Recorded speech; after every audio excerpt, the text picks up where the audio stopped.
Blackout XTE Pro. As you can tell, I've got the new tires put on there.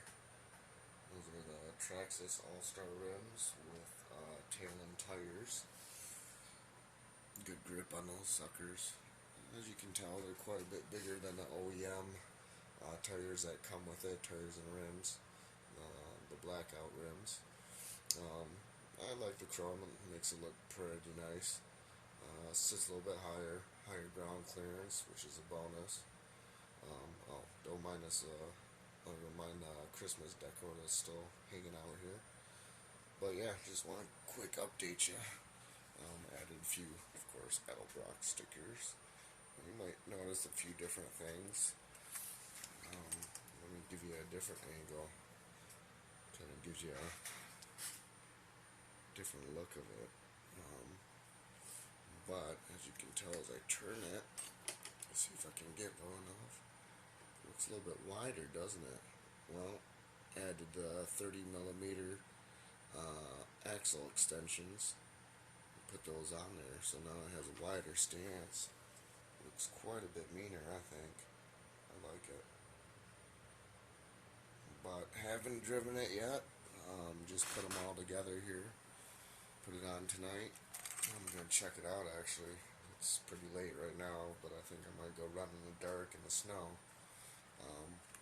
But here, let me take the cover off. Show you guys a better look of it. You can see it with the body. Here, let me see if I can back out. It's my little 1/16 buggy there. XTE RC blade. Sucker's just as fast as the rest of these 1-10s even. Anyways, here's the Redcat. Looks pretty good.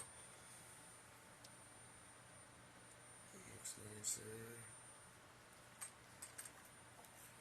There's a better look, I guess, at the wide stance. You can see the hubs sticking out. Nice and clear there. You can see the extensions in there. Nice chrome. Matched the upgrade aluminum. Eventually I'll have all the hubs aluminum also. Well, there it is, looking down on it. Pretty nice. Probably gonna handle it like a beast too. I was watching another buddy YouTube videos. He kind of gave me the idea, and he did some custom stuff to his Blackout, but doesn't look like a Blackout anymore. But it still looks beautiful. Probably the best mods I've ever seen, really, yet. But I'm just keeping mine simple, keeping the original Blackout thing. I was thinking about getting a Terremoto top or something like that, the Terremoto 10, the truck body, of course, since the, me in the high body post. Anyways, here's a better look with the top off. You can kind of see everything better. Got the hubs down there, connected in there. I had to do some modding. It wasn't a good fit. These Redcat axles are super long, so you want to make sure you get the right sizes there. I ended up going with 30mm extensions, and those were perfect. I wouldn't go any smaller, just because when you put the extensions on, they thread onto your actual axle there, and 30mm works perfect. So I think other guy, he did 33, so that probably works out well also. And mine's perfect, so that's it. I will put up a video here, show you guys running. Of course, still got the steel metal spur gear. I mean, this has been months since I showed that first video, so you can tell it's held up. I haven't taken it apart since. Here, nice and steel. But again, remember that, that C-clip, you can kind of see the bearing I had to put in there to fill that gap. Sorry, it's out of focus.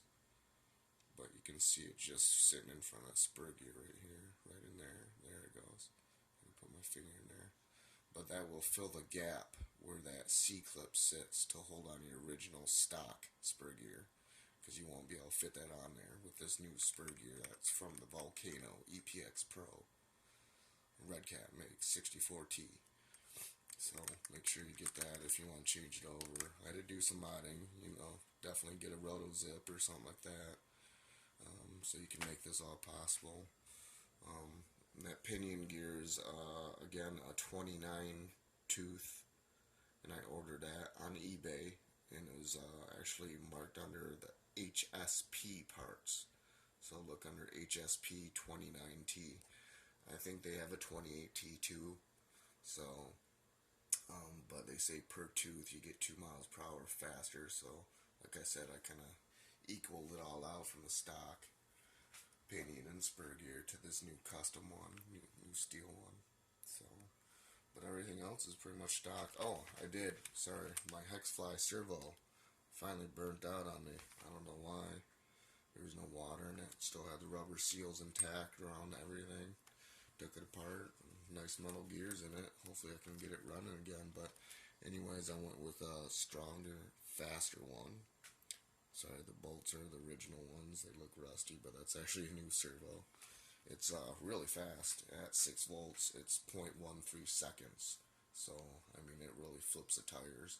The Hexfly was a 15 kilogram, I think, torque. And this one is almost 18 kilogram. So it's fast and strong.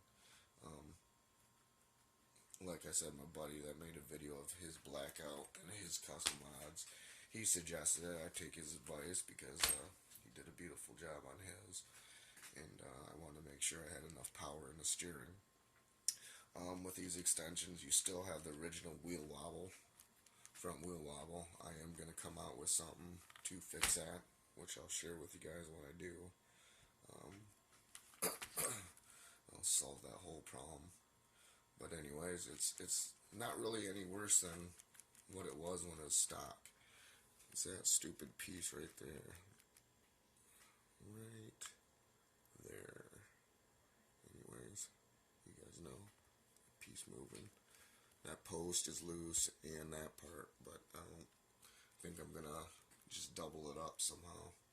I'll make a video of that too. But, well, that's about it. I'm about to take it outside and test it out. Got my battery pack in there, 35C burst. It's a 5200 Electron Pro battery. Definitely more power than the stock. I like it. The 35C really gives it the power it needs to do some good bashing. And don't get me wrong, the little stock one will get you going. But, of course, in this hobby, you always want to upgrade. Oh, about my skid plate, I want to show you guys. It's held up pretty well. I mean, what, it's been 3 months, almost 4 months since I made the original video before I ran it and put it on. Everything's intact. One thing I would have done is stopped it right here so I could have, or actually right about here, so I could have these screws open, especially these. That wasn't smart. I gotta get at that bumper sometimes because, you know, it does come loose if you bump into things. Hence bumper. But here's the front end, actually. This is where it goes out. You can see the scraping. It's catching a lot of it. So I'm not really doing any damage. One thing too, up front here, I would have cut it back here if you do it. Because right here, I'm finding I'm catching things. On like, I don't know, dirt, whatever, curbs. But here, nice little aluminum upgrades I've already added. It's been holding up well, ran it quite a bit. It doesn't have a mark on them yet. So, but I will start putting up some videos here, guys. I know I've put up a couple, but it was just with my cell phone. Do have actual little camcorder, but I gotta figure out how to strap it on this, which will be another custom thing. I think right on the bottom there. It'll be upside down, but I think it'll work. And then it just follows with me. So, should be nice. Another little custom thing. Mod, I guess you can call it. Well, hopefully you guys can get some ideas from this and do the same thing. I mean, I don't know. I'll let you know how it performs. I'll get it on video here. Show you some bashing. So, show how that wider stance really helps it from flipping. And of course, the wider tires too. I mean, these things are like 2 times wider than the OEM Blackout ones. So, there's fun. Pretty pretty excited. Alright guys, well hopefully you're having fun bashing your Blackout or thinking about getting one. But I do plan on putting up more videos for you guys to see here, and keep you updated with things I do with this thing. But yep, yeah, I'll put up some videos of this little guy here. I'm doing some upgrades on it too, pretty fast. Alright guys, take care. We'll talk to you later.